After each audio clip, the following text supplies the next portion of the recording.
அஸ்ஸலாமு அலைக்கும் வரஹ்மத்துல்லாஹி தஆலா வ பரகாத்துஹு. அல்ஹம்துலில்லாஹி ரப்பில் ஆலமீன். அஸ்ஸலாத்து வஸ்ஸலாமு அலா ரசூலிஹில் கரீம். அம்மா பஅத். ஃபகத் கால அல்லாஹு தஆலா ஃபில் குர்ஆனில் கரீம் வல் ஃபுர்கானில் மஜீத். அஊது பில்லாஹி மினஷ் ஷைத்தானிர் ரஜீம். பிஸ்மில்லாஹிர் ரஹ்மானிர் ரஹீம். لقد رأى من آيات ربه الكبرى.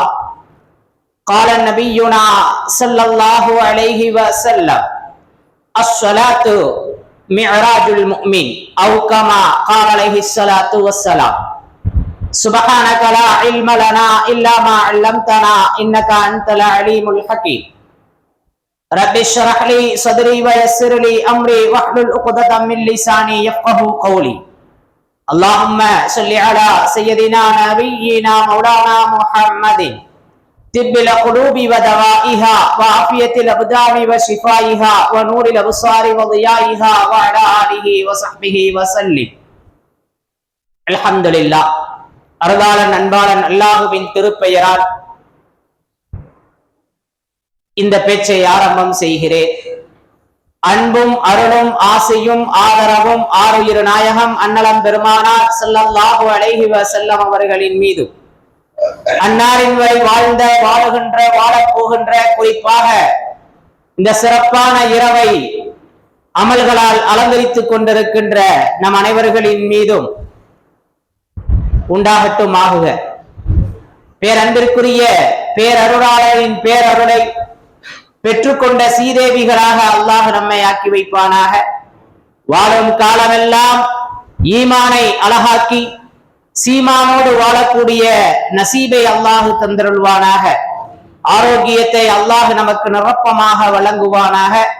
மருத்துவமனை கஷ்டம், துன்பம், துயரங்கள், செலவுகள், சிரமங்கள், சிக்கல்கள் அனைத்திலிருந்தும் அல்லாஹ் நம்மை பாதுகாப்பானாக. நமக்கு மத்தியில் இருக்கக்கூடிய காழ்ப்புணர்ச்சிகள், பிரிவினைகள் அத்துணையையும் நீக்கி பரஸ்பரம் அன்பையும் பாசத்தையும் நேசத்தையும் அல்லாஹ் நமக்கு பரிசளிப்பானாக. புனிதமான இந்த மிஅராஜினுடைய இரவின் பரக்கத்துக்களை கொண்டு அல்லாஹ் நமக்கு ஐவேளை நின்று வணங்கக்கூடிய நசீபை தந்தருள்வானாக. வாழும் காலமெல்லாம் நமது நெற்றியை பூமியில் வைத்து அல்லாஹுவை வணங்கக்கூடிய பாக்கியத்தை அல்லாஹ் நமக்கு வழங்குவானாக. ஹஜ் உம்ராவினுடைய பாக்கியத்தை குடும்பத்தோடு தரிசிக்கக்கூடிய நசீபை அல்லாஹ் தருவானாக.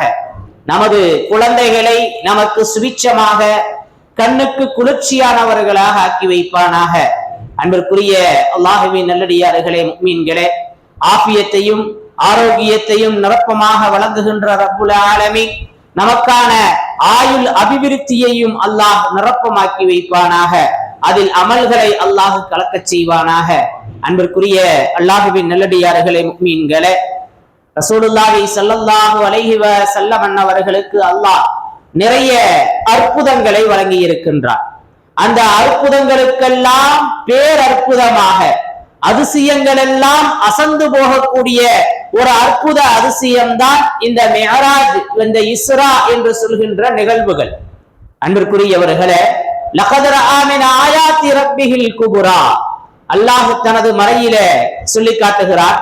லகத் ரஆ மின் ஆயாத்தி ரப்பிஹில் குபுரா, தன் ரப்பு தன்னுடைய அடியாருக்கு மிகப்பெரிய அத்தாட்சிகளை காண்பித்தார் என்பதாக அல்லாஹ் மறையிலே குறிப்பிடுகிறார்.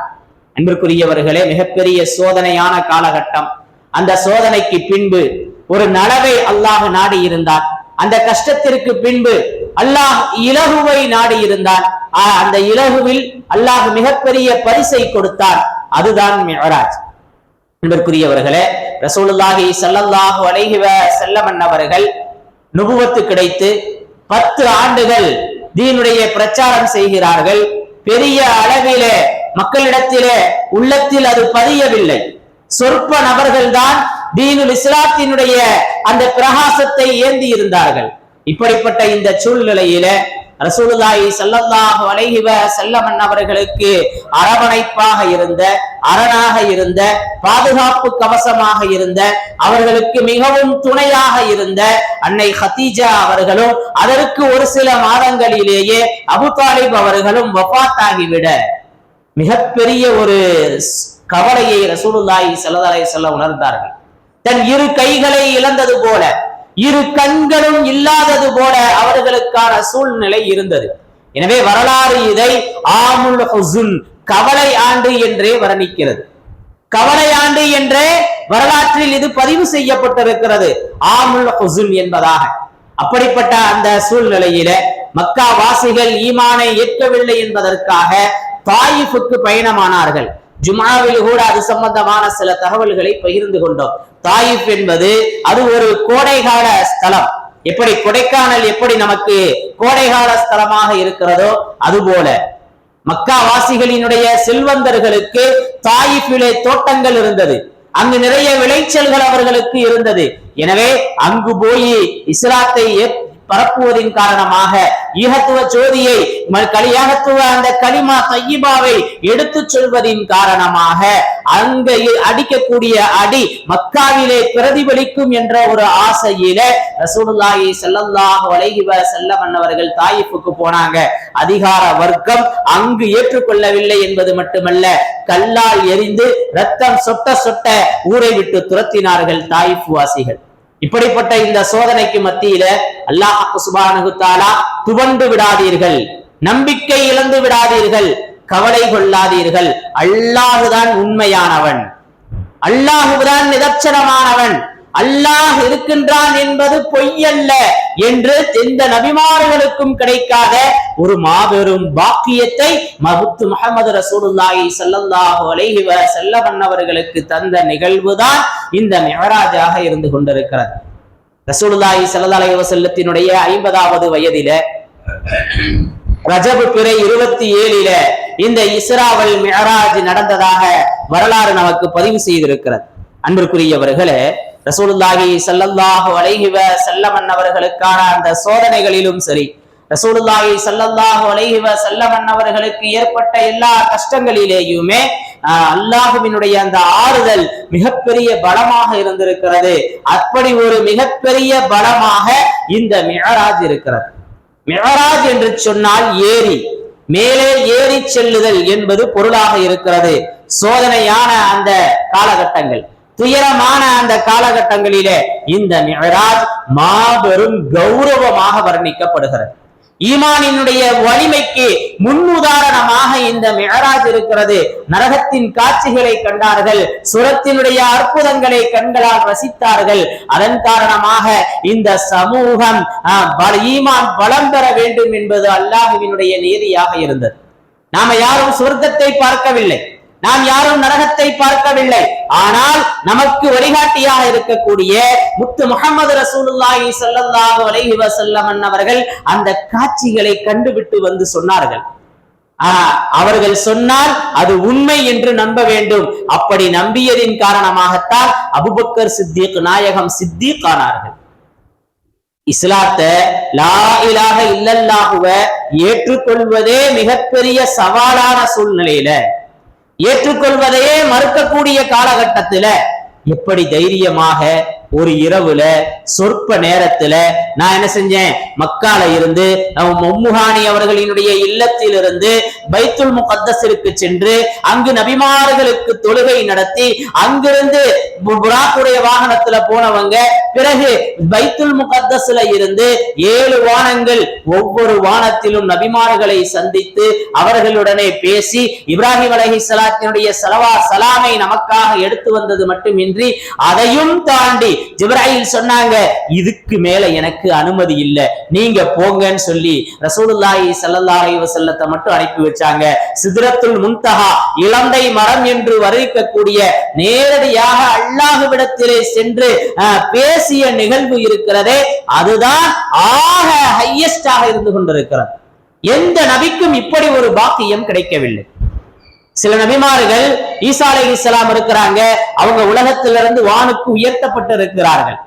இப்படி நிறைய உதாரணங்களை நாம் அடுக்கிக் கொண்டே போகலாம். அன்பிற்குரியவர்களே, நபிமார்களுக்கே கிடைக்காத மிகப்பெரிய ஒரு பாக்கியம் இந்த மிஅராஜ், இஸ்ரா என்று சொல்கின்ற நிகழ்வு. இதுல ரெண்டு விஷயம் இருக்கு. மிஅராஜ்னு சொன்னா இஸ்ரா என்ற ஒரு நிகழ்வு இருக்கிறது, அதற்கு அடுத்து மிஅராஜ் என்கின்ற ஒரு நிகழ்வு இருக்கிறது. அல்லாஹ் குர்ஆன்ல இத சொல்லி காட்டுறான். லூத் அலைஹிஸ்ஸலாம் அவர்களுடைய கூட்டத்தாரை அழைச்சுக்கிட்டு காலு யா லூத்து இன்னா உர்சில்னா அப்படின்னு அல்லாஹ் குர்ஆன்ல வர்ணிப்பான். ஒரு சொற்ப நேரத்துல, அதிகாலையினுடைய அந்த காலையில, இரவின் கடைசி பகுதியில தன் கூட்டத்தாரை அழைத்து கொண்டு சொற்ப நேரத்துல வேதனை இறங்கக்கூடிய அந்த ஊர்ல இருந்து நீண்ட தூரம் கடந்து போனாங்க. போனது மட்டுமல்ல, திரும்பி பார்த்தாங்க, அவர்களுடைய மனைவி கல்லாக மாறி கிடந்தார்கள். சொற்ப நேரத்துல, குறைந்த நேரத்துல அவங்க மட்டும் இல்ல, கூட்டத்தையும் அழைத்து கொண்டு சென்றார்கள். ஊருக்கு வேதனை வருதுங்கிறதுனால போற போக்குல இந்த கடந்து போனதே மிகப்பெரிய அதிசயம், மிஅராஜை போல. அப்படி இருக்கக்கூடிய சூழ்நிலையில லூத் அலைஹிஸ்ஸலாத்தினுடைய மனைவிய அல்லாஹ் அங்கு கல்லாக்கனா, என்றும் சாக்கடலுக்கு அருகிலே அந்த கல் அத்தாட்சியாக இருந்து கொண்டிருக்கிறது. கொஞ்ச நேரம் தான், அதிகாலை நேரத்துல லூத் அலைஹிஸ்ஸலாம் கடந்த நிகழ்வு இருக்கிறது.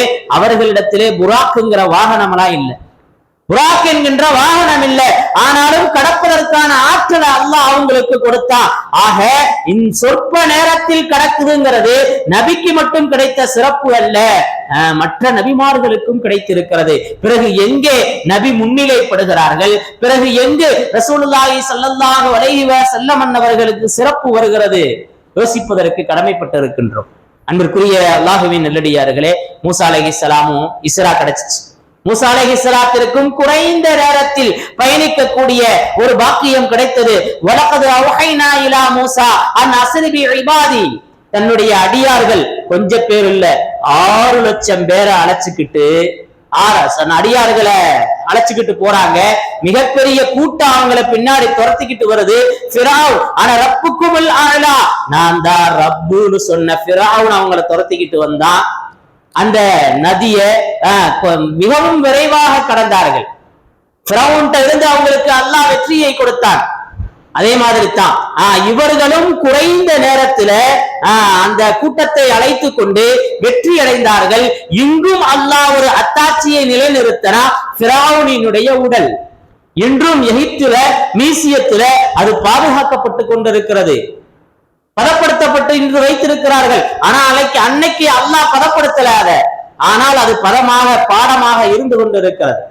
அன்பிற்குரியவர்களே, அப்ப கொஞ்ச நேரத்துல மிகப்பெரிய கூட்டத்தை அழைத்து கொண்ட அந்த இஸ்ராங்கிற அந்த நிகழ்வு இருக்கிறது, மூசா அலைஹிஸ்ஸலாத்தினுடைய வாழ்விலும் நடந்திருக்கிறது. நபிக்கு இங்க இஸ்ரா வல் மிஅராஜ் ரெண்டு சேர்ந்து கிடைச்சிருக்கு. குறைந்த நேரத்துல மிகப்பெரிய ஒரு எல்கையை அடைந்து இங்கு அல்லாஹுவை சந்தித்தார்கள். இந்த விஷயத்தை அல்லாஹ் சுப்ஹான், ஆச்சரியம் அல்லாஹ் பதிவு செய்கிறான். வலகத் அவ்ஹைனா, நாங்க மூசா அலைஹிஸ்ஸலாத்திற்கு வஹி அறிவித்தோம் அப்படிங்கிற ஒரு அறிவிப்பாகத்தான் மூசா அலைஹிஸ்ஸலாத்தினுடைய நிகழ்வு அல்லாஹ் குறிப்பிடுகிறான். அதே நேரத்துல மாநபி முத்து முஹம்மது ரசூலுல்லாஹி ஸல்லல்லாஹு அலைஹி வஸல்லம் அவர்களினுடைய நிகழ்வை சுப்ஹான் என்று ஆச்சரியக்குறியோடு அல்லாஹ் ஆரம்பிச்சிருக்கிறான்னு சொன்னா அது மிகப்பெரிய அற்புதம் என்பதை விளங்கிக் கொள்ள வேண்டும். தன்னுடைய அடியாரை அழைத்து சென்றான் இஸ்ராவுக்காக.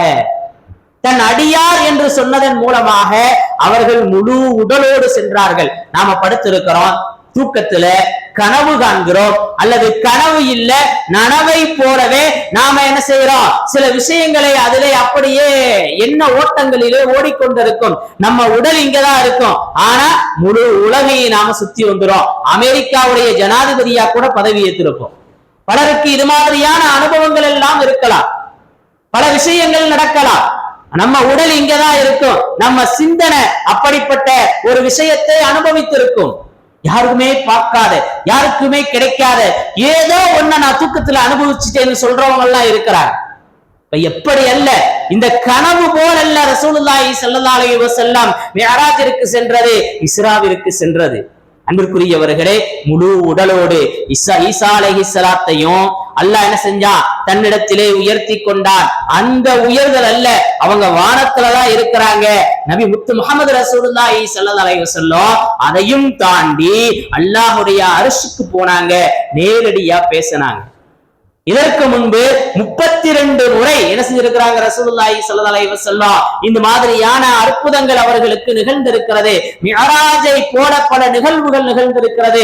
அந்த மிஅராஜிற்கு போறதற்கு பல படித்தரங்களை அல்லாஹ் ஏற்படுத்தி இருந்தா, அவர்களுக்கு அதற்கு தகுதியான உடல் அமைப்பை அல்லாஹ் ஏற்படுத்தினா.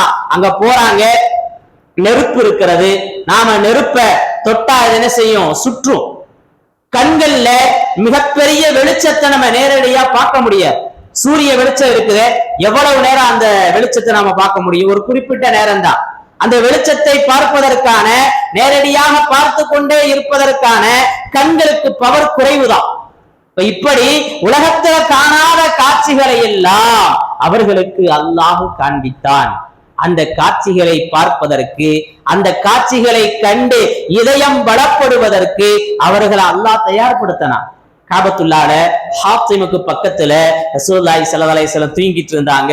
ஜிப்ரீல் அலைஹிஸ்ஸலாம் வந்தாங்க, நபி ஸல்லல்லாஹு அலைஹி வஸல்லத்தை எழுப்பி அவர்களுடைய இதயத்தை அப்படியே ஹார்ட் ஆபரேஷன் செய்யப்பட்டது.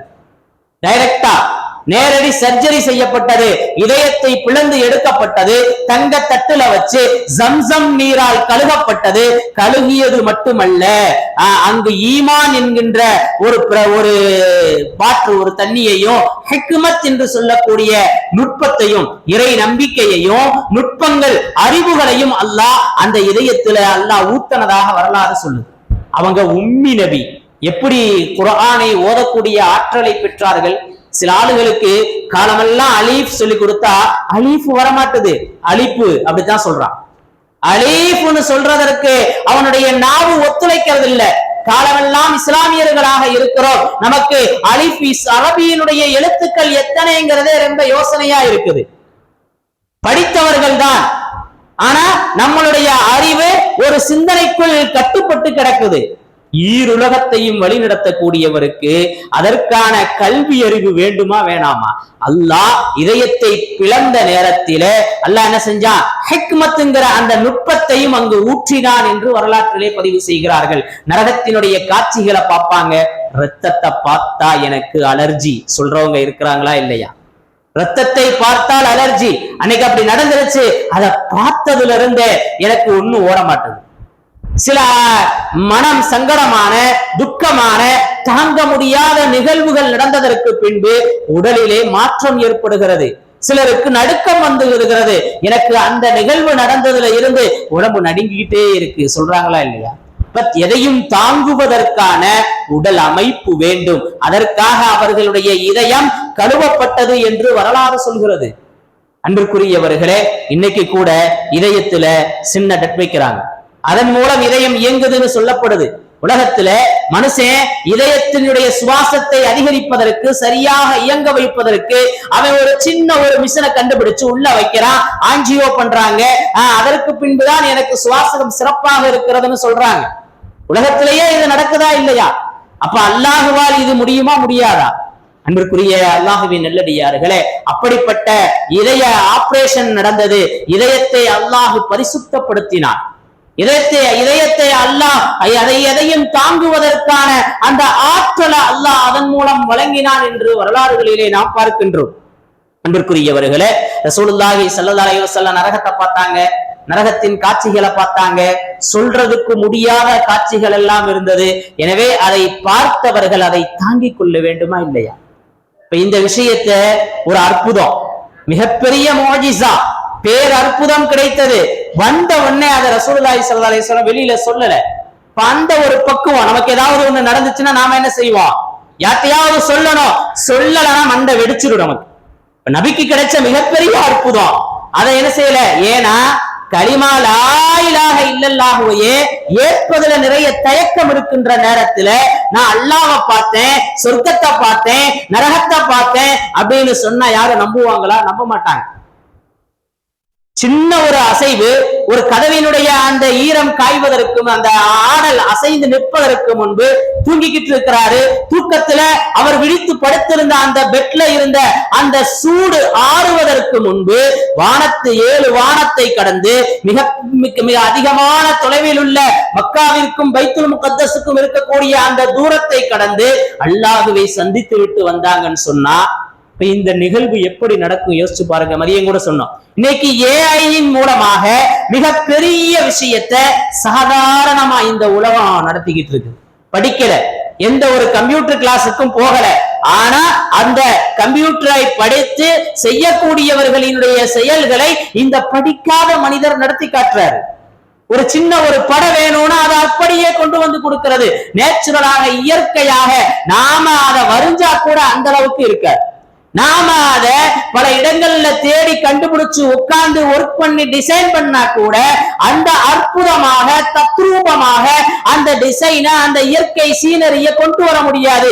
ஏஐ நமக்கு இன்னைக்கு கொடுத்துக்கிட்டு இருக்குது. பல மணி நேரம் உட்கார்ந்து வேலை பார்க்க வேண்டியதை சொற்ப நேரத்துல அது நமக்கு உருவாக்கி கொடுத்துருது.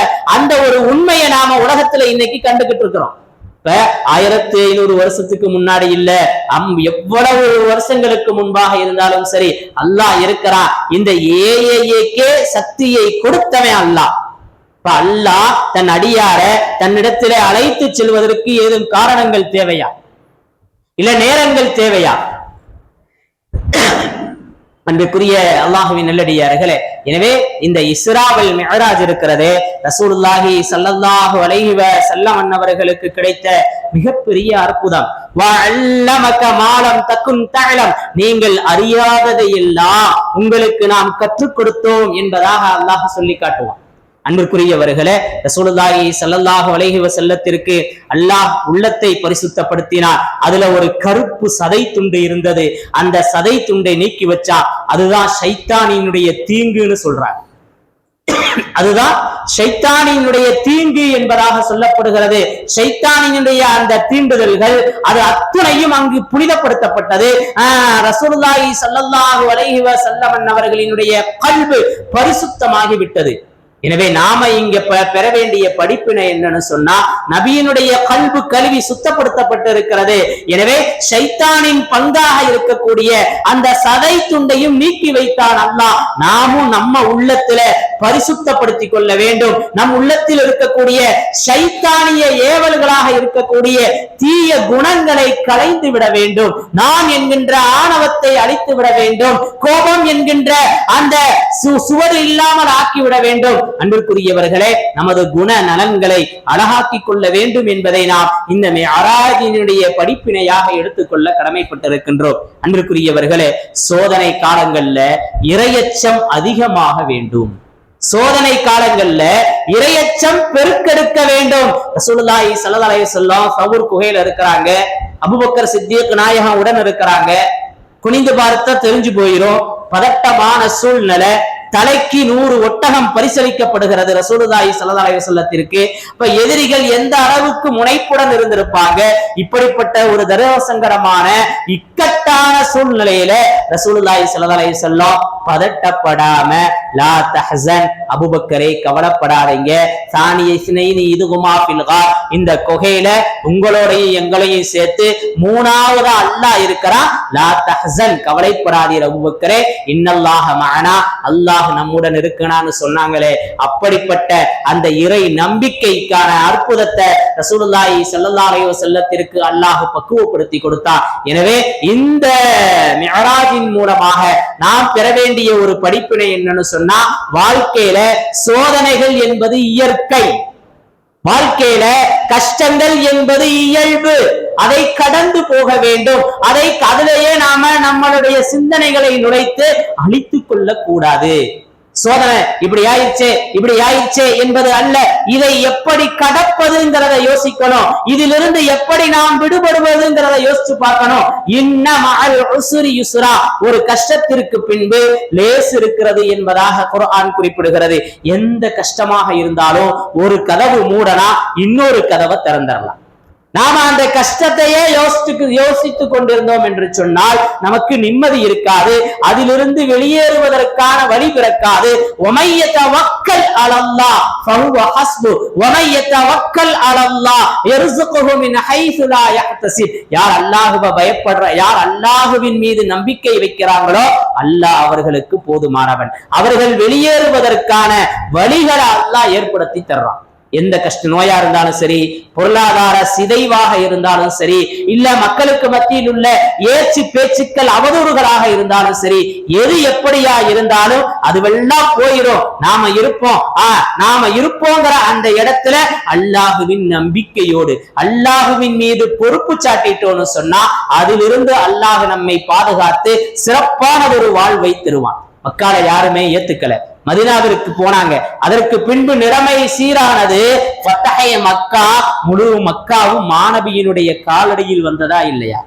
மாணவி நினைக்கிறதா அங்க ஒரு காலத்துல கஅபால நுழையிறதுக்கு அனுமதி இல்லைன்னு சொன்னவங்க, கஅபாவை திறக்க முடியாதுன்னு சொன்னவர்கள் நபியிடத்திலே கொண்டு வந்து கஅபாவின் சாவியை கொடுத்தாங்களா இல்லையா? நிலைமைகள் மாறுச்சா இல்லையா? எதுவுமே மாறாதது இல்லை. எனவே நாம சோதனை காலங்கள்ல என்ன செய்யணும்னு சொன்னா புலம்ப கூடாது, அல்லாஹுவின் மீது நம்பிக்கை வைக்கணும். அப்படி ஒரு நம்பிக்கையைத்தான் ரசூலுல்லாஹி ஸல்லல்லாஹு அலைஹி வஸல்லம் தாயிஃப்ல இருந்து விரட்டின நேரத்துல வச்சாங்க. அல்லாஹ் போதுமானவன் நினைச்சாங்க. இவங்க இல்லைனாலும் இவங்க சந்ததி வாழ்வார்கள், இவர்கள் சந்ததி ஈமான் கொள்ளும்னு நினைச்சாங்க. அல்லாஹ் அவர்களுடைய வாழ்வை அற்புதமாக்கி கொடுத்தான். அதே மாதிரி சவால்களை எதிர்கொள்வதற்கான ஒரு துணிவு நமக்கு வேணும். ஒரு சவால் இருக்குன்னு சொன்னா அதை எதிர்கொள்வதற்கான ஒரு துணிவு. அன்பிற்குரியவர்களை, உஹது யுத்தம் அது தோல்வியா வெற்றியாங்கிறது மிகப்பெரிய கேள்வியாக இருந்தாலும் அந்த தோல்வியில அபு சுஃபியான் சொல்றாரு, அடுத்த ஆண்டு உங்களை நான் சந்திப்பேன்னு சந்திக்கலான்னு நபி ஸல்லல்லாஹு அலைஹி வஸல்லம் வாக்கு கொடுத்துட்டாங்க. அதற்கு அடுத்த ஆண்டு ரொம்ப சிரமமான ஆண்டாயிருச்சு, ரொம்ப கஷ்டமான சூழ்நிலை. சஹாபாக்கள் எல்லாம் போர் வேணான்னு சொல்றாங்க. அபு சுஃபியான்ட்ட அடுத்த ஆண்டு சந்திப்போன்னு சொல்லல, நானும் சரின்னு சொல்லி வாக்கு கொடுத்திருக்கிறேன், நீங்க யாருமே வெள்ளைனாலும் நான் போருக்கு போறேன்னு சொன்னாங்க ரசூலுல்லாஹி ஸல்லல்லாஹு அலைஹி வஸல்லம். யாருமே வெள்ளையே, எல்லாரும் ஒதுங்குறாங்களே, நம்ம மட்டும் போய் என்ன செய்ய போறோம் அப்படின்னு என்ன செய்யல ரசூலுல்லாஹி ஸல்லல்லாஹு அலைஹி வஸல்லம் ஒதுங்கி நிக்கிற கொடுத்த வாக்கை நிறைவேற்ற வேண்டும் என்பதற்காக முன்னின்றார்கள். அவர்களுக்கு அல்லாஹ் வெற்றிக்கு மேல வெற்றியை கொடுத்தார். எனவே தோல்வியை கண்டு துவண்டு விடக் கூடாது என்பதை இந்த மிஅராஜ் நமக்கு உணர்த்துகிறது. எவ்வளவு பெரிய கஷ்டம் இருந்தாலும் அதற்கு பின்பு அல்லாஹ் மாபெரும் வெற்றியை கொடுப்பான். மாணவியினுடைய வலது இடது கடமாக இருந்த அந்த இறப்பு என்கின்ற அந்த இழப்புக்கு பின்பு மக்காவிலிருந்து மதீனாவிலிருந்து தாயிஃபுக்கு வந்தாங்க. அங்கும் அவர்கள் மிகப்பெரிய சோதனைக்கு உள்ளாக்கப்பட்டு ரத்தம் சொட்ட சொட்ட அந்த தாயிஃப்ல இருந்து வெளியே வந்தாங்க. மயங்கிய நிலையில கல்லடிபட்டு வர்றாங்க. இப்படிப்பட்ட இந்த சூழ்நிலைக்கு பின்பும் அவர்களுக்கு இஸ்லாத்தினுடைய மிகப்பெரிய ஒரு முன்மாதிரிய ஒரு ஜோதிய அல்லாஹ் காமிச்சு கொடுத்தான். அதற்கு பின்பு அவர்களினுடைய பிரச்சார யுக்தி இருக்கிறதே வேறு மாதிரி மாறிச்சு. பிரச்சார யுக்தி, ஏதாவது ஒரு கூட்டம் கூடுதுன்னு சொன்னா அங்க போய் என்ன செய்வாங்க, இஸ்லாத்தை பத்தி சொல்லுவாங்க. இப்ப இவர்கள் தாவா செய்யக்கூடிய அந்த பணி இருக்கிறதே மிஅராஜிற்கு பின்பு அப்படியே மாறுகிறது. தேடி போய் தனிப்பட்ட நபர்கள்ட்ட கூட சொல்லக்கூடிய ஒரு தைரியம் ஏற்பட்டது. ஏன்னா அல்லாஹ்வை பார்த்துட்டு வந்துட்டாங்க, அல்லாஹ் இருக்கிறாங்கிறத உண்மைங்கிறத விளங்கிட்டாங்க. அல்லாஹ் ஒரு நியமத்தை கொடுக்கறான்னு சொன்னா அடுத்து அடுத்து அவனுக்காக எப்படி வாழ்றதுன்னு தான் தோணும். அடுத்து அடுத்து அவனுக்காக நம்மை எப்படி அர்ப்பணிக்கிறதுன்னு தோணும். இது மாதிரித்தான் நபி ஸல்லல்லாஹு அலைஹி வஸல்லத்திற்கு ஏற்பட்டது. எனவே இந்த மிஅராஜ் தாவாவினுடைய மறு ஒரு வடிவத்தை மாணவிக்கு கற்றுத்தந்தது. ஒரு நல்ல விஷயம் இருக்குது, ஒரு நன்மையான காரியம் இருக்குது, அடுத்து அடுத்து நாம என்ன செய்யறது? அன்பிற்குரியவர்களே, இந்த இடத்துல எனக்கு ஒரு ஞாபகத்துக்கு வருது. சில விஷயங்களை பேசக்கூடாது சொல்லக்கூடாதுன்னு நினைக்கிறோம், அல்லாஹ் உள்ளத்துல உதாரணமா போட்டுறான். ஹைர் அல்ஹம்துலில்லாஹ். இந்த மஸ்ஜித் உருவாக்கப்பட்டது, இதுல பிரச்சனைகள் வந்தது எல்லாமே தெரிஞ்சதுதான். இதெல்லாம் செயற்கையான பிரச்சனை தான். அல்லாஹ்வுடைய நாட்டை இது உருவாகணுங்கிறது. ஏன்னா எந்த பொருளாதாரமும் இல்ல, எந்த அதிகாரமும் இல்ல, அல்லாஹ் உருவாக்கி வச்சிருக்கிறான். சில அன்பர்கள்ட்ட ஏதாவது உதவி செய்யுங்க, இப்ப கூட மினரா கட்டலான்னு சொல்லல, அதுக்கு பணம் கொடுத்திருக்கேன் அதுக்கு பணம் கொடுத்திருக்கேன் அப்படின்னு அவங்கள சுருக்கிக்கிறாங்க. கொடுத்ததற்கான கூலி இருக்கிறது, கொடுத்ததற்கான பலன் இருக்கிறது. அது என்னைக்கு குறைஞ்சு போயிடாது. எப்ப நம்ம பாக்கெட்ல இருந்து அல்லாஹ்வுக்காக கொடுத்துறோமோ, என்ன நிய்யத்துல கொடுக்கிறோமோ, அல்லாஹ் அந்த நிய்யத்தின் பிரகாரம் நன்மைகளை கொட்டி தருவான். அதற்கான எல்லா விஷயத்தையும் அல்லாஹ் கொடுத்துருவான். அதுல கொடுத்தாச்சு, இதுக்கு எப்படி கொடுக்கிறது இப்படி எல்லாம் யோசிக்க கூடாது. அது கடந்த வருடம் 2 வருடங்களுக்கு முன்பு உதாரணத்துக்கு சொல்றேன். நிறைய விஷயம் இருக்கும். யாருக்காவது ஒருத்தருக்கு 1 ரூபா தானம் பண்ணி இருப்போம். 1 ரூபா பண்ணி இப்பத்தான 1 ரூபா கொடுத்தேன், இப்பத்தான் கொடுத்த இன்னொருத்தருக்கு கொடுக்கிறதா? அப்படி அல்ல. நமக்கு நன்மைக்கான வாய்ப்புகள் கிடைக்கும் போது பயன்படுத்தி கொள்ள வேண்டும். எனவே நாமே நம்மை சுருக்கி கொள்ளக்கூடாது. தேடி சென்று சதகாக்களை வழங்குவதற்கு முன் வரணும். சில நேரங்கள்ல சில நபர்களை பார்க்கிறோம், சிரமமான நேரத்துல தேடி போய் உதவி செய்யறாங்க. பார்ப்பதற்கே சந்தோஷமா இருக்கு. இரவு நேரத்துல சில சகோதரர்கள் உணவுகளை கொண்டு போய் எங்க இயலாதவங்க இருப்பாங்கன்னு பார்த்து என்ன செய்யறாங்க. இப்ப சின்ன சின்ன விஷயங்களில் கூட நன்மைகள் இருக்கும். அபூபக்கர் சித்திக் நாயகம் எதையும் யோசிக்கல. ஈமான் கொள்வதற்கே தயங்கி கொண்டு இருக்கக்கூடிய சூழ்நிலையில உங்களுடைய தோழர் இப்படி இவ்வளவு நேரத்துல வானத்துக்கு போனாரா, அல்லாஹ்வை பார்த்தாரா, தொழுகையை வாங்கிட்டு வந்தாரா, இதையெல்லாம் சொல்லிக்கிட்டு இருக்கிறாரு. இதையெல்லாம் நீங்க நம்புறீங்களான்னு ஏளனமாக மிகப்பெரிய கேள்வியோடு கேட்டவங்கள்ட்ட சட்டுன்னு சொன்னாங்க, அதை நான் நம்புகிறேனே. எனவேதான் அபூபக்கர் சித்திகா ஆனாராங்க. அந்த வாய்ப்பு அவர்களுக்குத்தான் கிடைத்தது. ரசூலுல்லாஹி ஸல்லல்லாஹு அலைஹி வஸல்லம் வந்தாங்க. இன்னைக்கு யாரு நோன்பு வச்சிருக்கிறது? ஆனா யா ரசூலல்லாஹ் நான் நோன்பு வச்சிருக்கிறேன். இன்னைக்கு யாரு நோயாளியை நலன் விசாரித்தது? நான். இன்னைக்கு யாரு இந்த ஜனாசாவை பின்தொடர்ந்தது? நான் சொன்னாங்க. சொர்க்கம் கடமையாயிற்றுன்னு சொன்னாங்க. இன்னொரு சஹாபி கேட்டாரு, யா ரசூலல்லாஹ் எனக்கும் இது மாதிரி கிடைக்குமா? அவர் முந்திட்டாரு போப்பா அப்படின்ட்டார். சில நேரங்களிலே சில வாய்ப்பு. எனவே எதுவிலெல்லாம் நன்மைகள் இருக்கிறதோ அந்த நன்மையை பற்றி பிடித்துக் கொள்ள வேண்டும். எந்த ஒரு சின்ன நனவான காரியத்தையும் துச்சமா கருதக்கூடாது. இதுல அதான் நம்ம அடுத்து பார்த்துக்கலாம். இன்னைக்கு தான் இதை செஞ்சுட்டோம்னா நாளைக்கு பார்த்துக்கலாம். இன்னைக்கு அடுத்து அடுத்து ஏதாவது ஒரு நலவான காரியங்கள்ல நாம நம்மை முன்னிறுத்தி கொண்டே இருக்க வேண்டும். ஒவ்வொரு நலவான காரியங்களும் நம்முடைய பாவங்களை அழிக்கிறது. ஒரு தொழுகை இன்னொரு தொழுகை இரண்டுக்கு மத்தியில் உண்டான பாவக்கரையை நீக்கி வைக்கிறது.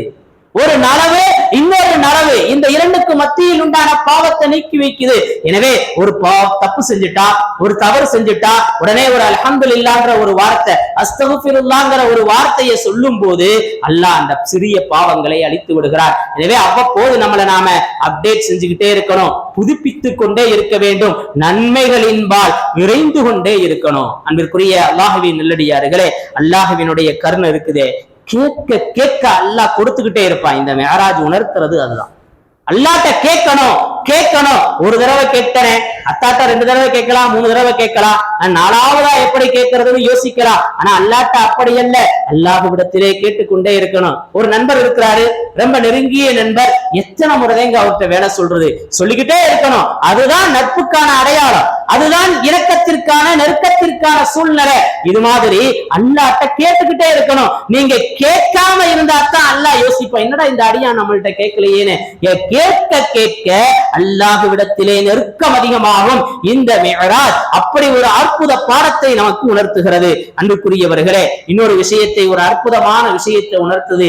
எந்த விஷயமா இருந்தாலும் நம்ம அறிவுக்கு அது சிறுசு, நம்ம அறிவுக்கு அது மிக சின்ன விஷயமா இருக்கும். அல்லாஹ்விற்கு முன்னால் அது மிகப்பெரிய விஷயம். அல்லாஹ் அதை அழகா இலகுவா நடத்தி காட்டிடுவான். அல்லாஹ் நாடனா எவ்வளவு பெரிய விஷயமா இருந்தாலும் நடந்து முடிஞ்சிடும்.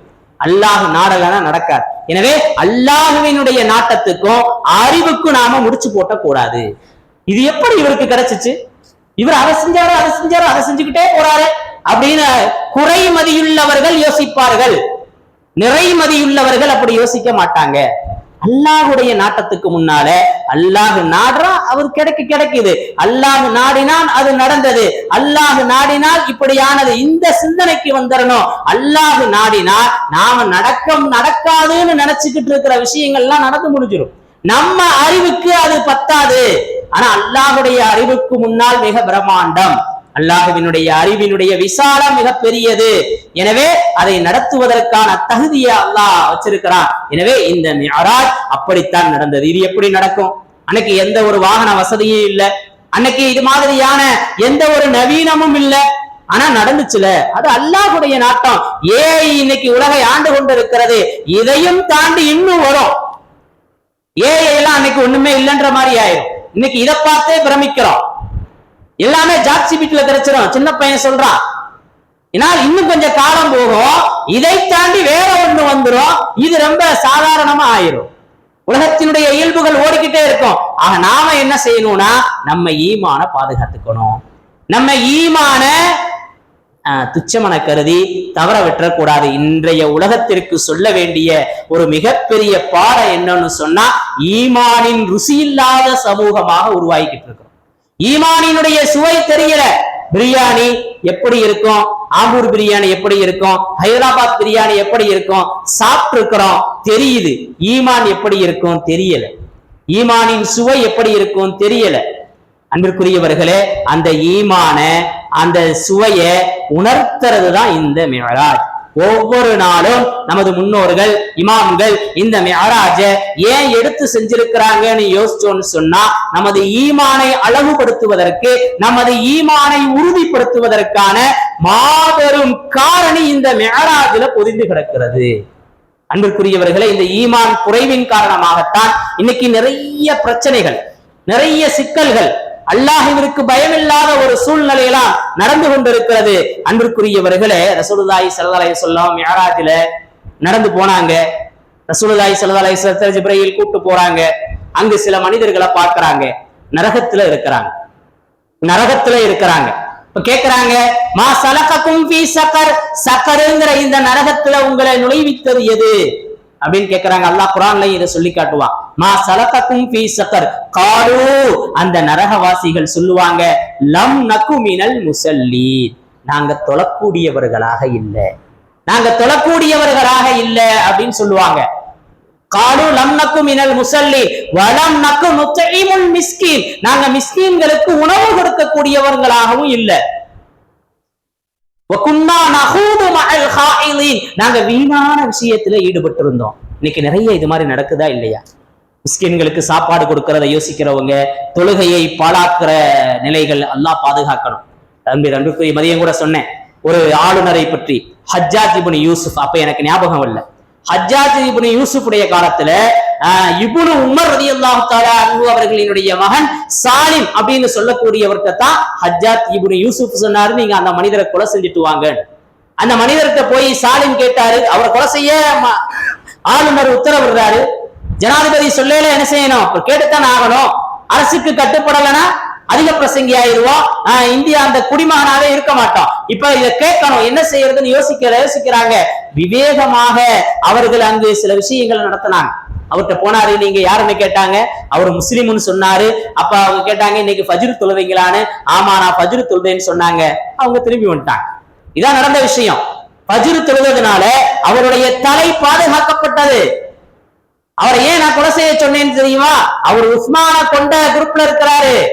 நீங்க அவரை கொல்லாம வந்துட்டீங்களே, அவர் ஃபஜ்ர் தொழுக இருக்கிறாருங்க அப்படின்னு என்ன செஞ்சாங்க, சாலிம் ஆளுநர்கிட்ட வாதாடுறாங்க.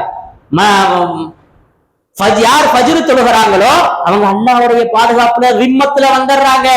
அல்லாஹ்வுடைய பாதுகாப்புல இருக்கிறவரை நான் எப்படி கொல்றது அப்படின்னு இவங்க கேள்வி கேட்டாங்க. அங்கு அவருடைய தலை தப்பியது. உஸ்மான கொண்டவரை கொலை செய்யணும்னு சொன்னா உங்களை விட நெருக்கமான இப்னு உமர் என் தந்தை இருக்கிறாரு, அவங்க எல்லாம் பேசாம இருக்கேல, நீங்க எதுக்கு அவரை கொல்லணும்னு ரொம்ப ஆசுவாசப்படுறீங்க அப்படின்னு சொல்லிட்டு வந்துடுறாரு. அன்பிற்குரிய அல்லாஹ்வின் நல்லடியார்களே, தொழுகை இருக்கிறதே உண்மையிலேயே ஒரு அற்புதமான அமல். குர்ரத்து ஐனி ஃபிஸ்ஸலா, ரசூலுல்லாஹி ஸல்லல்லாஹு அலைஹி வஸல்லம் சொன்னாங்க, குர்ரத்து ஐனி ஃபிஸ்ஸலா, எனக்கான கண் குளிர்ச்சி, எனக்கான மகிழ்ச்சி தொழுகையில இருக்குன்னு சொன்னாங்க ரசூலுல்லாஹி ஸல்லல்லாஹு அலைஹி வஸல்லம். எல்லா தருணங்கள்லயுமே நபி ஸல்லல்லாஹு அலைஹி வஸல்லம் தொழுது இருக்கிறாங்க. சூரிய கிரகணம் ஆயிருது, சந்திரன் கிரகணம் ஏற்பட்டுருது, நபி ஸல்லல்லாஹு அலைஹி வஸல்லம் வந்து தக்பீர் கட்டி தொழ ஆரம்பிச்சிருவாங்க. கஷ்டமான சூழ்நிலை, பத்ருடைய யுத்தகலம், மிகப்பெரிய போர், வாழ்வா சாவா அப்படிங்கறத அங்கு காணலாம். அப்படிப்பட்ட போர். நபி ஸல்லல்லாஹு அலைஹி வஸல்லம் என்ன செஞ்சாங்க, சஜ்தால வீழ்ந்தாங்க, யா ஹய்யூ யா கய்யூம் சொல்லிக்கிட்டே இருந்தாங்க. நபி ஸல்லல்லாஹு அலைஹி வஸல்லம் ஒரு பயணம் போனாங்க, 2 ரக்காத் தொழுதுட்டு போவாங்க. ஏதாவது முடிவெடுக்க முடியல, ஏதாவது ஒரு தேவை, அதை எப்படி முடிவு செய்யறதுங்கிற சூழ்நிலையில ஸலாத்துல் இஸ்திகாரா, ஸலாத்துல் ஹாஜா, தஹியத்துல் மஸ்ஜித், மஸ்ஜிதுக்கான காணிக்க, எதற்கெடுத்தாலும் தொழுகை தொழுகை தொழுகை. நபி ஸல்லல்லாஹு அலைஹி வஸல்லம் தொழுகையில அந்த அளவுக்கு கவனமாக இருந்திருக்கிறாங்க.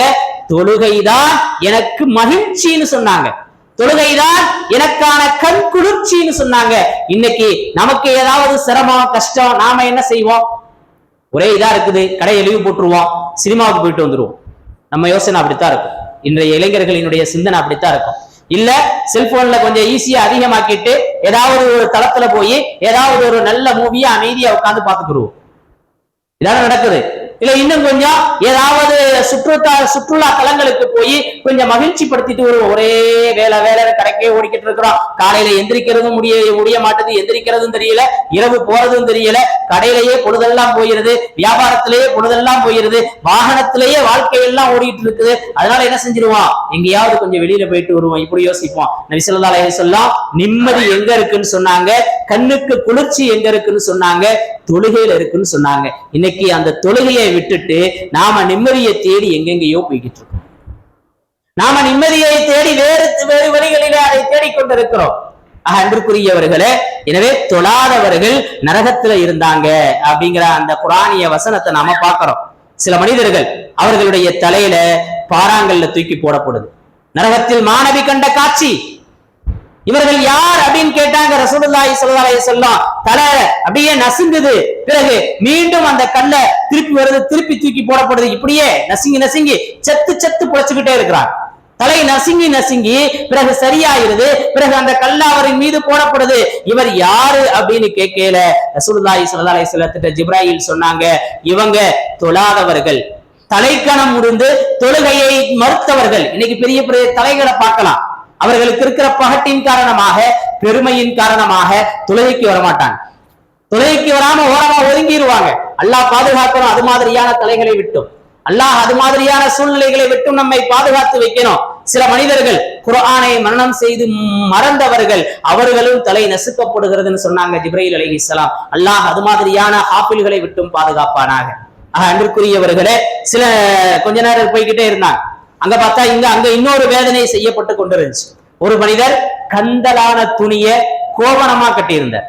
கந்தலான துணி அத கோவணமா கட்டி இருக்கிறாரு. இப்ப இந்த மனிதர் நரகத்தினுடைய அந்த கற்களையும் நரகத்தினுடைய அந்த கல்லிகளையும் மேய்ந்து கொண்டிருக்கிறார். இவர் யாருன்னு கேட்டாங்க ரசூலுல்லாஹி ஸல்லல்லாஹு அலைஹி வஸல்லம். இவர் ரசூலுல்லாஹி ஸல்லல்லாஹு அலைஹி வஸல்லத்திட்ட ஜிப்ரீல் அலைஹிஸ்ஸலாம் சொன்னாங்க, இவங்க தான் ஸகாத் கொடுக்காதவங்க. செல்வம் இருந்தும் அதை அல்லாஹ்வுடைய பாதையில செலவழிக்காதவங்க. வல்லதீன யக்னிஸூன الذهب والفضة ولا ينفقونها في سبيل الله فبشرهم بعذاب أليم. செல்வ தங்கத்தையும் வெள்ளியையும் நீங்கள் சேமித்துக் கொண்டீர்களே, அதுதான் இது. ஹாதா மா கனஸ்தும், நீங்கள் இதை அனுபவிங்கள்னு சொல்லப்படும். அல்லாஹ் பாதுகாக்கணும். அன்பிற்குரியவர்களே, ரசூலுல்லாஹி ஸல்லல்லாஹு அலைஹி வஸல்லம் சொல்லுவாங்க, மூன்று பேர் இருக்கிறாங்க. அவங்க நரகத்தினுடைய அந்த இதை அனுபவிச்சே தீருவாங்க. ஒண்ணு பெருமை அடிக்கக்கூடிய ஏழை. ஏழைக்கு பெருமை இருக்கக்கூடாது, பணக்காரருக்கு இருக்கக்கூடாது.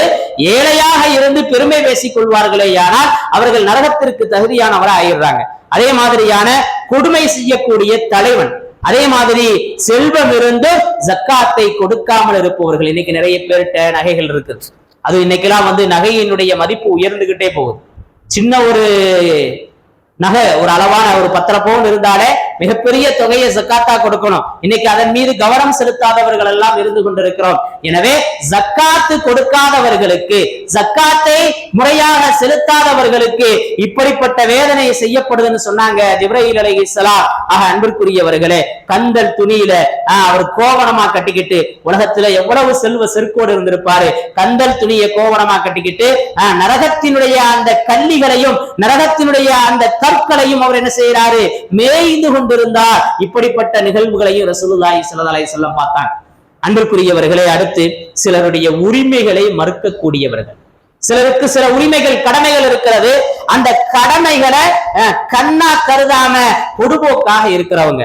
சில மனிதர்களை பார்க்கிறாங்க, விறகுகளை பொறுக்கி அதை பொதியா வச்சுக்கிட்டு இருக்கிறார்.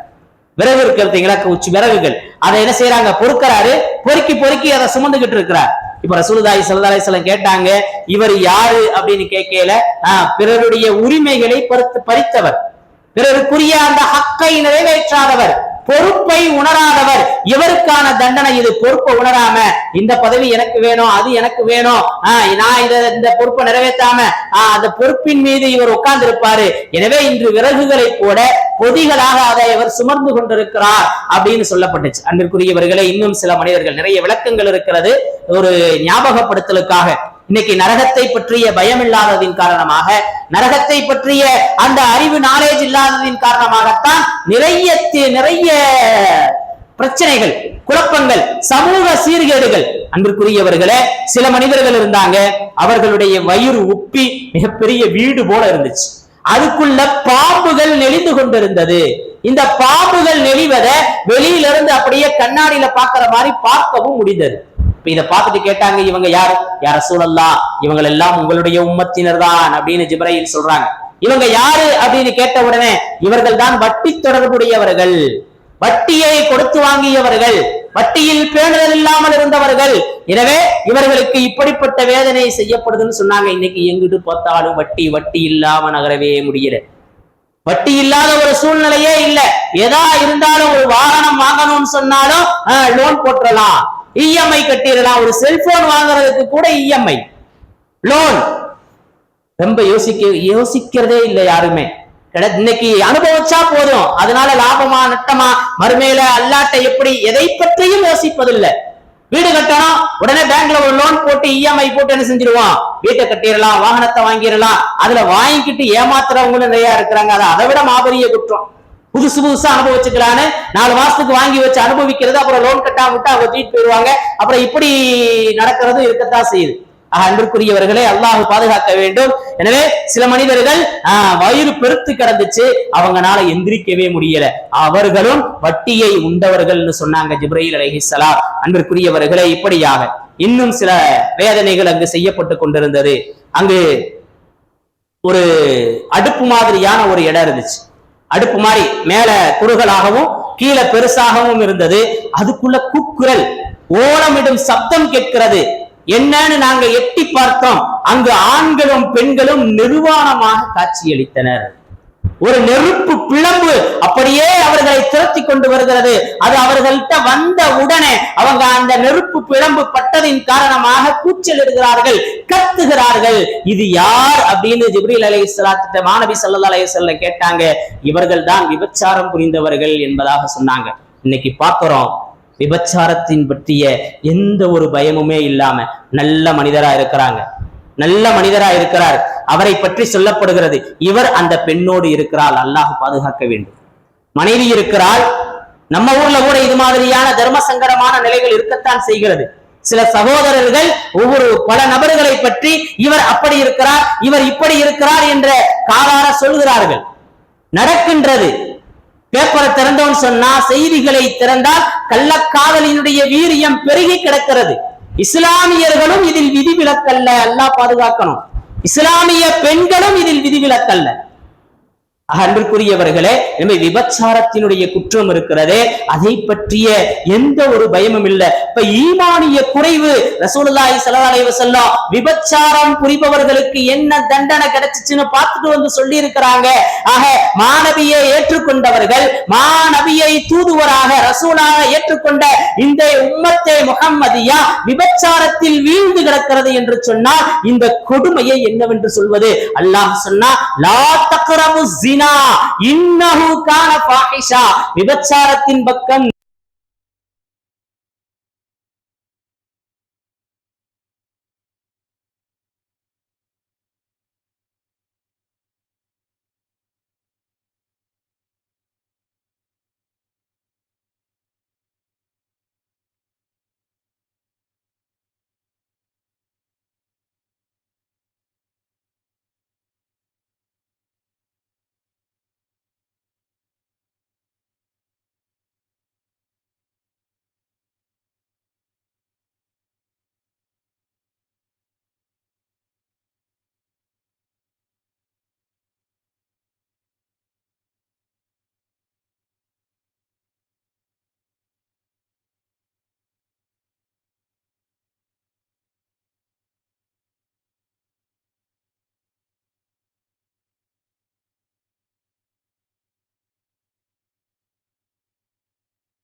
ஆண் மகன்களுக்கு இருக்கிறது, இந்த இளைஞர்களுக்கு இருக்கிறது. ரொம்ப கொஞ்சம் பேணுதலா இருக்க வேண்டிய ஒரு சூழ்நிலை. எனவே விபச்சாரம் இருக்கிறதே மாபெரும் குற்றமாக இருந்து கொண்டிருக்கிறது. அல்லாஹ் நம் சமூகத்தை பாதுகாப்பானாக. அன்பிற்குரியவர்களே, அந்த தீப்பிழம்பு அவர்கள்ட்ட வர வர அவர்கள் கத்துகிறார்கள், ஓலம் விடுகிறார்கள். இன்னும் சில பெண்கள் நல்ல இறைச்சியை வச்சுக்கிட்டு உட்கார்ந்து இருந்தாங்க. இன்னும் சில பெண்கள் துர்நாற்றம் வீசக்கூடிய இறைச்சியை வச்சிருந்தாங்க. இமாம் ஷம்சுதீன் அத்-தஹவி ரஹ்மத்துல்லாஹி அலைஹி சொல்லுவாங்க, சிலரினுடைய அந்த மர்ம உறுப்புகள் இருக்கிறதே அது ஒரு கொக்கியில மாட்டி விடப்பட்ட மாதிரி இழுத்து தொங்க விடப்பட்டிருக்குது. அதுல என்ன செய்யப்படுது, ஜபானியாக நரகத்து காவலாளிகள் ஓங்கி அடிக்கிறாங்க. நம்ம சட்டையை ஒரு ஆணில தொங்க விடுற மாதிரி நமது மர்ம பகுதிகள் தொங்க விடப்பட்டிருக்கிறது. நரக காவலாளிகள் ஜபானியாக்கள் அதன் மீது அடிக்கிறார்கள். என்ன நிலைமை யோசிச்சு பாருங்க. இப்படிப்பட்ட தண்டனை இருக்கிறது என்று ஜபூரில் பதிவு செய்யப்பட்டிருக்கிறதுன்னு சொல்றாங்க இமாம் ஷம்சுதீன் அத்-தஹவி ரஹ்மத்துல்லாஹி அலைஹி அவர்கள். துர்நாற்றம் வீசக்கூடிய அந்த இறைச்சி விபச்சாரம் புரிந்ததினுடைய விளைவுன்னு சொன்னாங்க ஜிப்ரீல் அலைஹிஸ்ஸலாம். அன்பிற்குரியவர்களே, இன்னும் சிலர் அனாதைகளினுடைய பொருட்களை அபகரிக்கக்கூடியவர்கள், இயலாதவர்களினுடைய சொத்தை தனது சொத்தாக்கி கொள்ளக்கூடியவர்கள். உதடுகள் ஒட்டகத்தை போல பெருத்து கிடந்தது. அவர்களுடைய வாய் வழியிலே நெருப்பு கங்குகளை போடப்படுகிறது. சாப்பிட்டோம், சாப்பிட்டது பின்னாடி கழிவா வரும். நெருப்பு கங்க போட்டா என்ன ஆகும்? குடல்கள் எல்லாம் வெந்து அப்படியே உருகி ஓடுகிறது பின்பகுதியில. இன்னமா யக்குலுன ஃபீ புத்தூனிஹிம் நாரா, அவர்களுடைய வயிறுகளிலே நெருப்பு இருக்கிறது என்பதாக அல்லாஹ் குர்ஆனிலே சொல்லி காட்டுகிறார். அல்லாஹ் இது மாதிரியான நிலைமைகளில் இருந்து நம்மை பாதுகாப்பானாக. அடுத்ததாக சில மனிதர்களை பற்றி சொன்னாங்க ரசூலுல்லாஹி ஸல்லல்லாஹு அலைஹி வஸல்லம். செம்பாலான நகங்கள் இருந்தது அவர்களுக்கு. செம்பாலான நகங்கள் இருந்தது. அதை முகத்திலே அப்படியே கிழித்துக் கொள்கிறார்கள். ஒரு பக்கம் தங்களுடைய மூக்கல விட்டு அதை அப்படியே பிச்சுக்கிறாங்க.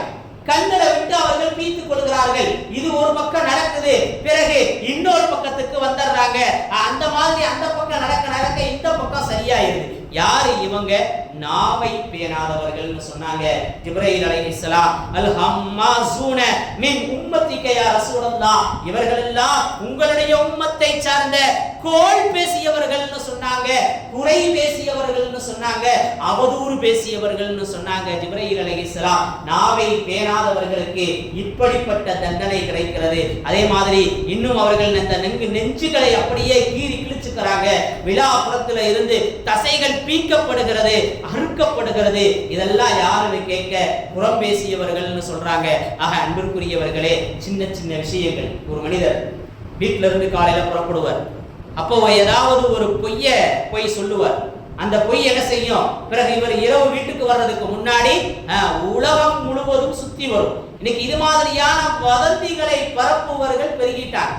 இன்னைக்கு நமக்கு சோசியல் மீடியா நம்ம கையில இருக்குங்கிறதுனால ஏதாவது ஒரு தகவல் ஒண்ணு கிடைக்குதுன்னு சொன்னா புது தகவலா இருக்குது.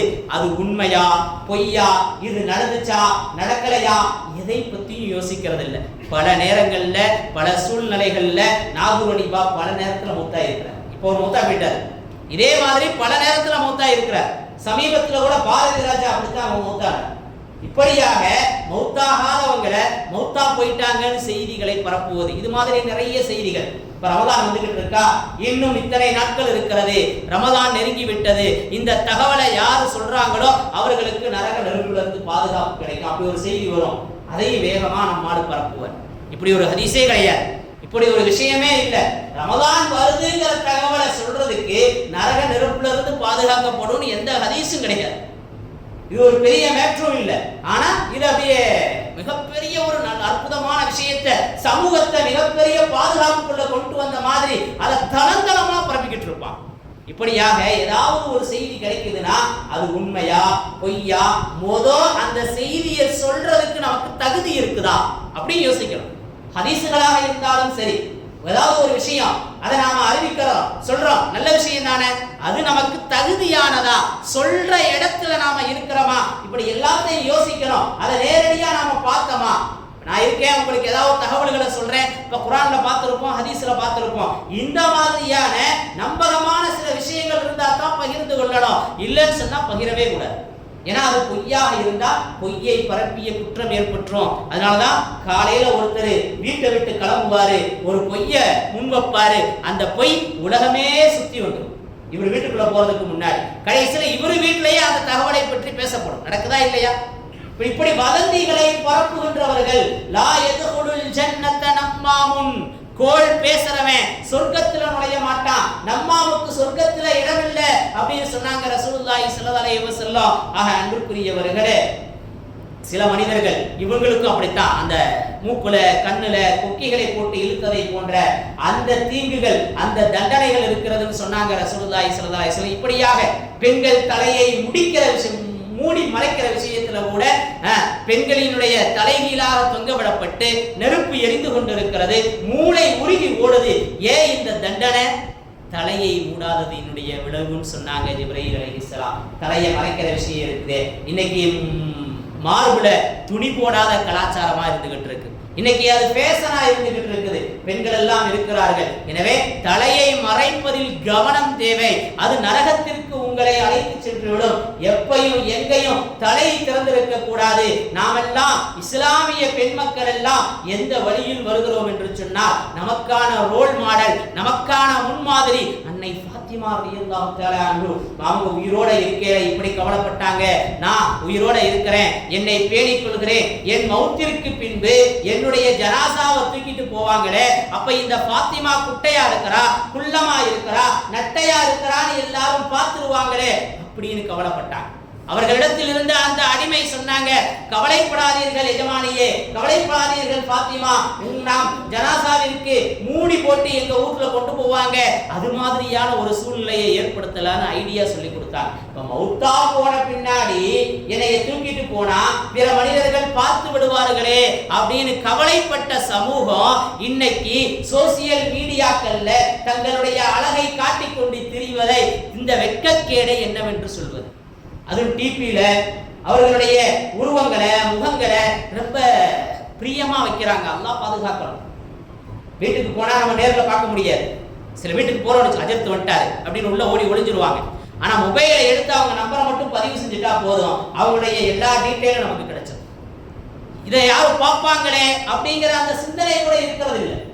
பெண்களினுடைய அந்த பார்ப்பதற்கு தூண்டக்கூடிய சில விஷயங்கள் அல்லாஹ் பாதுகாக்க வேண்டும். எனவே தலையை மறைக்காததினுடைய விளைவுல நரகத்தினுடைய அந்த நெருப்பில் எரிந்து மூளை உருகி ஓடியதாக வரலாற்றிலே பதிவு செய்யப்பட்டிருக்கிறது என்று சொன்னார். இப்படிப்பட்ட காட்சிகளை எல்லாம் நபி ஸல்லல்லாஹு அலைஹி வஸல்லம் பார்த்துட்டு வந்து சொல்லி இருக்கிறாங்க. எனவே இன்றைய ஜெனரேஷனுக்கு இந்த காட்சிகள் ரொம்ப அவசியங்கிறதுனால இதை பதிவு செய்திருக்கிறோம். சொர்க்கத்தையும் பார்த்தார்கள், அதில் கண்கொள்ளா காட்சிகளையும் கண்டார்கள். இன்ஷா அல்லாஹ் இன்னொரு சந்தர்ப்பத்தில் அது சம்பந்தமான தகவல்களை பார்க்கலாம். ஆக அன்றைக்குரிய அல்லாஹ்வின் நல்லடியார்களே, எனவே இந்த மிஅராஜ் இருக்கிறதே ஈமானை பலப்படுத்துவதற்கான ஒரு அற்புதம். இந்த மிஅராஜ் இருக்கிறதே ரசூலுல்லாஹி ஸல்லல்லாஹு அலைஹி வஸல்லம் அன்னவர்களுக்கு கிடைத்த பெரும் அற்புதம் என்கின்ற அந்த நேரத்திலே நபிக்கு நிறைய அற்புதம் கிடைத்தது. சந்திரனை பிளந்தார்கள் ஒரே விரல் அசைவிலே. ஆனால் அதை விட இது சிறப்பாக பேசப்படுகிறது என்று சொன்னால் என்ன காரணம்? ஒவ்வொரு வருடமும் இந்த ரஜப் 27 இதை விமர்சையாக கொண்டாடப்படுகிறது என்று சொன்னால் என்ன காரணம்? இது ஈமானுக்கான வரப்பிரசாதம், இது ஈமானுக்கான செழிப்பு, ஈமானை பாதுகாப்பதற்கான அற்புத வடிகால். எனவே இது மக்களிடத்திலே மிகவும் பேசப்படுகிறது. எனவே இன்றைய மிஅராஜ் தினத்தை நாம் அலங்கரித்துக் கொண்டிருக்கக்கூடிய இந்த சூழ்நிலையிலே அல்லாஹ் நம்முடைய ஈமானை பலப்படுத்துவானாக, நம்முடைய இஸ்லாத்தின் ஆர்வத்தை அல்லாஹ் அதிகப்படுத்துவானாக. இன்று கிடைத்த அந்த தொழுகை என்னும் பரிசை பேணக்கூடியவர்களாக அல்லாஹ் ஆக்கி வைப்பானாக, தொழுகையின் சுவையை உணர்ந்தவர்களாக அல்லாஹ் ஆக்கி வைப்பானாக. நரகத்தினுடைய எல்லா வேதனைகளை விட்டும் நம்மையும் சமூகத்தையும் பாதுகாப்பானாக. சொர்க்கத்தில் நம்மை அல்லாஹ் நுழைய வைப்பானாக. சொர்க்கத்திற்கு நெருக்கமாக்கக்கூடிய, சொர்க்கத்தில் நுழைய வைக்கக்கூடிய அந்த காரியங்களை, அமல்களை அல்லாஹ் நம்மிலிருந்து வெளிப்படுத்துவானாக. இல்லமல்ல அல்லாஹ் சுப்ஹானஹு வ தஆலா நம்மை சிறந்த அடியார்களாக வாழ வைப்பானாக. வாஹிரு தஅவானா அனில் ஹம்துலில்லாஹி ரப்பில் ஆலமீன். அஸ்ஸலாமு அலைக்கும் வ ரஹ்மத்துல்லாஹி தஆலா வ பரகாத்துஹு.